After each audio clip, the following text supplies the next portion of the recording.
పంచాయతీ లక్షద్వీప్ పంచాయతీ ఇది తాజాగా నరేంద్ర మోడీ లక్షద్వీపుల పర్యటన అనంతరం జరుగుతున్నటువంటి ఒక రచ్చ. అటు మాల్దీవుల టూరిజాన్ని దెబ్బతీసే విధంగా మోడీ పర్యటన సాగింది అనేది మోడీ అభిమానుల వాదన. లేదు దీన్ని రాజకీయం చేయాలనుకుంటున్నారు ఆయన, అంటే ప్రతిసారి ఏదో అంశాన్ని ఎన్నికల సమయంలో తెరపైకి తెచ్చి వాడుకోవాలనుకుంటున్నారు అనేది ఆయనను వ్యతిరేకించేటువంటి వారి వాదన. ఇక్కడ అసలు వ్యవహారం ఏంది, మాల్దీవుల పంచాయతీ ఏంది? నిన్న ట్విట్టర్లో ట్రెండింగ్, గూగుల్లో లక్షలాది మంది ఈ అంశం పైన సెర్చ్ చేస్తూ ఉన్నారు. అసలు ఏం జరిగింది ఈ వ్యవహారంలో అనేది ఒక్కసారి చూద్దాం. మాల్దీవులకు మన మోడీ గురించి మాట్లాడుకునే కంటే ముందు మాల్దీవుల గురించి మాట్లాడుకోవాలి. మాల్దీవులు మన దేశం కింది భాగంలో దాదాపుగా లక్షద్వీపులకు దగ్గరలోనే మాల్దీవ్స్ కూడా ఉంటాయి. ఆ మాల్దీవ్స్ల జనాభా దాదాపు 5 లక్షలు ఉంటుంది. మాల్దీవ్స్లో ఇటీవల కాలంలో ఎన్నికలు జరిగినాయి. ఎన్నికలు జరిగితే ఆ ఎన్నికల్లో ఏ వర్గానికి 50% మించిన ఓట్లు రాలేదు, 50% లోపే వచ్చినాయి. కాబట్టి 2 నెలల తర్వాత మళ్ళీ తిరిగి అక్కడ ఎన్నికలు నిర్వహించారు. ఎన్నికలు నిర్వహిస్తే అక్కడ బరిలో ఉన్నటువంటి ఒక పార్టీ ఇండియా అవుట్ అనేటువంటి నినాదాన్ని ఎత్తుకుంది. అక్కడ ఇండియా అవుట్ అనేటువంటి నినాదాన్ని ఎత్తుకుంటే చైనా మద్దతుతో అక్కడ అధికారాన్ని సొంతం చేసుకున్నాడు, చైనాకు దగ్గరైతా ఉన్నాడు అనేటువంటి ఒక విషయాన్ని భారతదేశం గమనించిందని ఒకరి వాదన. అందుకోసమే మాల్దీవ్స్ కంప్లీట్గా టూరిజం మీదనే డిపెండ్ అయ్యి బ్రతికేటువంటి ఒక దీవులు అవి. మరి వాటి టూరిజాన్ని దెబ్బతీయడం వల్ల అవి ఇండియాకు అణిగిమణిగి ఉంటాయి అనేటువంటిది ఒక ఆలోచన అని నరేంద్ర మోడీ లక్షద్వీప్కి వెళ్ళి లక్షద్వీప్ టూరిజాన్ని ప్రమోట్ చేసే కార్యక్రమంలో ఉన్నాడు అనేది కొంతమంది చెప్తున్నటువంటి మాట. విషయం ఏంటంటే ఇక్కడ ప్రధానమంత్రి నరేంద్ర మోడీ మన దేశంలో అంతర్భాగమైనటువంటి లక్షద్వీపుల ప్రచారాన్ని, లక్షద్వీపులలో ఆయన బీచ్లో నడిచింది, ఆ తర్వాత నీళ్ళలో మునిగి ఈత కొట్టింది, ఆ తర్వాత కుర్చేసుకొని కూర్చున్నది, లక్షద్వీపుల ప్రమోషన్ కార్యక్రమం వరకు కరెక్ట్. లక్షద్వీపులో దాదాపు 95% మంది ప్రజలు, 96% మంది ప్రజలు ముస్లింలు ఉంటారు. సో అదొక చిన్న దీవుల సముదాయం, పెద్దగా జనాభా కూడా ఉండదు, ఓ లక్ష వరకు అట్లా జనాభా ఉంటుంది. అయితే ప్రధాని మోడీ అక్కడ టూరిజాన్ని డెవలప్ చేయడం కోసం ఈ కార్యక్రమం ఉపయోగపడ్డప్పటికీ కూడా అనేకమైనటువంటి సందేహాలు దాని చుట్టూ లేస్తూ ఉన్నాయి. చైనా మెడలు వంచడానికి, చైనా లక్షద్వీపులకు దగ్గరైతా, మాల్దీవ్స్కు దగ్గరైతా ఉంది కాబట్టి వీటి మధ్య సంబంధాలను దెబ్బతీయాలి, తద్వారా మాల్దీవ్స్ భారత్కు ఎప్పుడు లొంగినట్టుగా ఉండాలనేటువంటి ఇంటెన్షన్ ఇంటర్నల్గా ఉంది కాబట్టి ఇది చేసిండు అనేది కొంతమంది వాదన. వాస్తవమైన విషయాన్ని మనం ఇక్కడ పరిశీలిస్తే, ఇక్కడ మనం కొంత విశ్లేషణకు దిగితే, చైనా ఆల్రెడీ ఈడ గల్వాన్ లోయలో ఏం జరిగిందో మనం చూసినాం.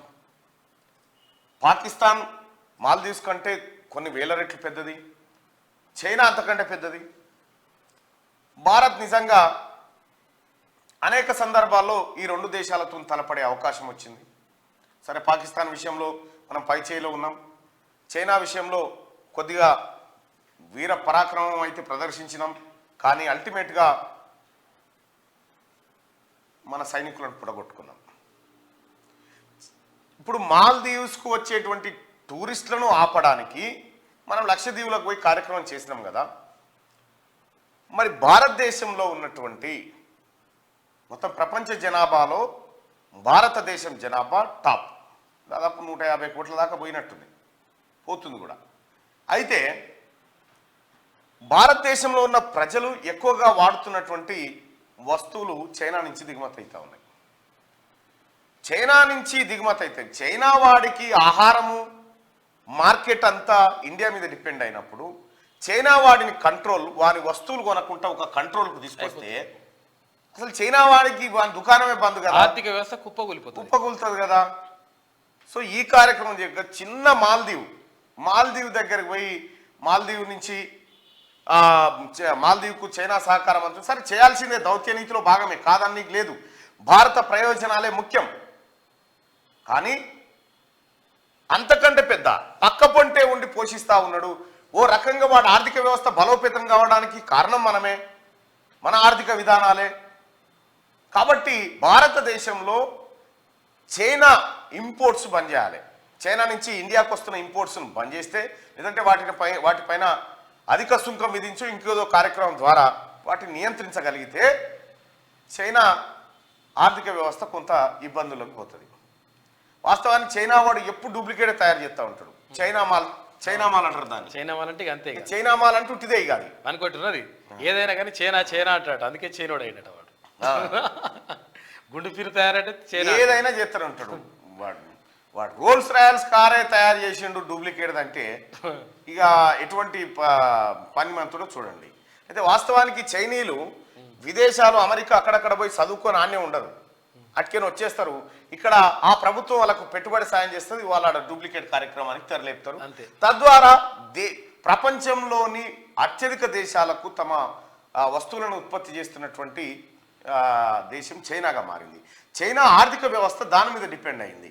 కాబట్టి దాన్ని కనుక భారత్ కంట్రోల్ చేయగలిగితే చైనాకి ఇబ్బంది తప్పదు. అప్పుడు చైనా ఏంది, మాల్దీవ్స్ ఏంది, చైనా కూడా వస్తుంది అప్పుడు. సో ఆ కార్యక్రమం ఏది జరగట్లేదు. ఇంకొక విషయం ఏంటంటే, అక్కడ లక్షద్వీపుల్లో ఉన్నటువంటి టూరిజం ప్రమోషన్ విషయంలో కానీ, లేకపోతే ఇంకొక విషయంలో కానీ, సరే నరేంద్ర మోడీ గారు అక్కడికి పోయినాడు, ఆప్టికల్ ఫైబర్ కేబుల్కి సంబంధించినటువంటి ఇనాగ్రేషన్ పూర్తి చేసినారు. ఇది ఇంతకుముందు గతంలో మనకు ఏది సబ్మెరైన్ నుంచి మెరైన్ నుంచి ఇక్కడ కేబుల్స్ లేకుండే, ఆ కార్యక్రమాన్ని పూర్తి చేసినారు. తర్వాత 1500 కోట్ల రూపాయల విలువైన ప్రాజెక్టులకు శంకుస్థాపన అక్కడ చేయడం జరిగింది. ఆ పర్యటనలో భాగంగా అది జరిగింది. మంచి పరిణామం కాదని లేనిది, అది మన దేశంలో అంతర్భాగం కాబట్టి అవన్నీ చేయాలి. కానీ అసలైన కార్యక్రమం ఇక్కడ ఉంది. ఇది చేయకుండా అది చేయడం ద్వారా పెద్దగా ఒరిగేది ఏముండదు. అక్కడ మాల్దీవ్స్లకు సంబంధించినటువంటి కొంతమంది మంత్రులు కూడా ప్రధానమంత్రి నరేంద్ర మోడీ, ఆయన అందరికీ ప్రధానమంత్రి మనందరికీ, కాబట్టి అతని మీద ప్రధానమంత్రి మీద చేసినటువంటి వ్యాఖ్యలు ఏవైతే ఉన్నాయో ఆ వ్యాఖ్యలు అవి గర్హనీయం. 3 మంత్రులు ఏమన్నారా మంత్రులు తమ ట్విట్టర్లో, నరేంద్ర మోడీ ఇజ్రాయెల్ తోలుబొమ్మ అని చెప్పి వాళ్ళు వ్యాఖ్యలు చేసినారు. వ్యాఖ్యలు చేస్తే మాల్దీవ్స్ ప్రభుత్వం వెంటనే ఆ 3 మంత్రులను సస్పెన్షన్ చేసింది. సస్పెన్షన్ తాత్కాలికం, అలా తీసుకుంటారు, ఆ వ్యవహారం వేరు. కానీ నరేంద్ర మోడీ పర్యటన ఒక్కసారి ఆయన సముద్రంలో మునిగితే ఇంత అలజడిలేసింది. ఇంత అలజడిలేసి లక్షద్వీప్ టూరిజాన్ని ప్రమోట్ చేయడం కోసం ప్రధాని ప్రయత్నం చేస్తున్న ధర్మిల అది మాల్దీవ్స్ పైన దెబ్బపడ్డది. బైకాట్ మాల్దీవ్స్ అనేటువంటి హ్యాష్ ట్యాగ్ ట్రెండ్ అవుతా ఉంది. 2500 టికెట్ ఎయిర్పోర్ట్ ఏంది విమాన టికెట్లు రద్దు చేసుకున్నారు 2500 విమాన టికెట్లు. సరే మరి అది ఎంతవరకు ఏం కథ అని తెలియదు, కానీ ప్రధానమంత్రి తీసుకున్నటువంటి నిర్ణయం దేశానికి లాభం చేకూరుతుంది. కానీ అంతకంటే ఎక్కువ లాభం చేకూర్చే కార్యక్రమం ఇక్కడ ఉంది. మరి అది చేయగలిగితే మంచిగా ఉండేది. సో చైనాతో అంటే వాస్తవానికి కూడా భారతదేశంలో ఎన్నికలు పాకిస్తాన్లో చైనానో చూపించి జరగాల్సిందే. ఎందుకంటే గత 4-5 దఫాలుగా చూస్తూనే ఉన్నాం. కార్గిల్ యుద్ధం అయిపోయింది. గతంలో రామ మందిరం పైన జరిగేటివి, రామ మందిరాన్ని నిర్మిస్తామనేటువంటి ఎజెండా తోటి భారతీయ జనతా పార్టీ, లౌకిక రాజ్యం తీసుకొస్తామని యూపీఏ కాంగ్రెస్ పార్టీ ఇవన్నీ చేసేది. రామరాజ్యంలో రాముడి గుడి కట్టడైపోయింది, ఇక కట్టడానికి కూడా ఏమి లేదు, సంతోషం. ఈ ఓపెనింగ్కే వచ్చింది దగ్గరికి వచ్చి. కాబట్టి ఒక కొత్త అంశం తెర మీదకి రావాల్సిన అవసరం ఉంది. అటు భారతీయ జనతా పార్టీ గారు ఒక ఎజెండా మీద ఎన్నికలు జరగాలంటే ఇటువంటి అంశాలు చర్చకు వస్తూ ఉంటాయి. కాబట్టి దాని మీద ఉల్టా మాట్లాడితే వీళ్ళు దేశద్రోహులు, ఇట్లయితే వల్ల దేశద్రోహులు, ఇది నీకు ఇదే మెరక అదే మెరక, ఇక వాళ్ళ పాండిత్యం అంతా బయటికి తీస్తారు. దాన్ని కాదని లేదు, వాళ్ళ స్వేచ్ఛ, అది దాన్ని కాదనకూడదు కూడా. కానీ ఒక మాట ఏంటంటే, భారతదేశ ప్రయోజనాలు మాల్దీవ్స్ కంటే ఎక్కువ చైనాతో నష్టపోతా ఉన్నాం. కాబట్టి ఇక్కడ చైనాను దెబ్బ కొడితే ఈ మాల్దీవ్స్ 5 లక్షల మంది జనాభా, 2022 ఆర్థిక సంవత్సరంలో అక్కడికి పోయిన టూరిస్టుల సంఖ్య 2 లక్షల మంది. దానికంటే గోవా ఈ రాష్ట్రాలకు వచ్చేటోళ్ళు ఎక్కువ. కానీ చైనా వ్యవహారాన్ని మాత్రం ఇంకా మనం ఎప్పుడు గట్టిగా తేల్చుకోలేదు, తేల్చుకునే సందర్భం కూడా రాలేదు. సో గతంలో 65లో జరిగినటువంటి యుద్ధంలో చైనానే విజయం సాధించింది. ఏదేమైనప్పటికీ భారత్ అంతర్గతంగా పటిష్టంగా ఉంది. భారత ప్రధానమంత్రిని ఇజ్రాయెల్ తోలుబొమ్మ అని విమర్శించడం ఇది ముమ్మాటికి తప్పు. ఇది దేశ ప్రజలను అవమానించిన విధంగా ఉంది. కాబట్టి మొత్తానికైతే మాల్దీవ్స్ పంచాయతీ లక్షద్వీప్స్ పంచాయతీ నిన్న సోషల్ మీడియాలో ట్రెండ్ అయి కూర్చున్నది. మరి ఇక ఆ తర్వాత స్టెప్ ఎక్కడికి పోతుంది అనేది చూడాలి.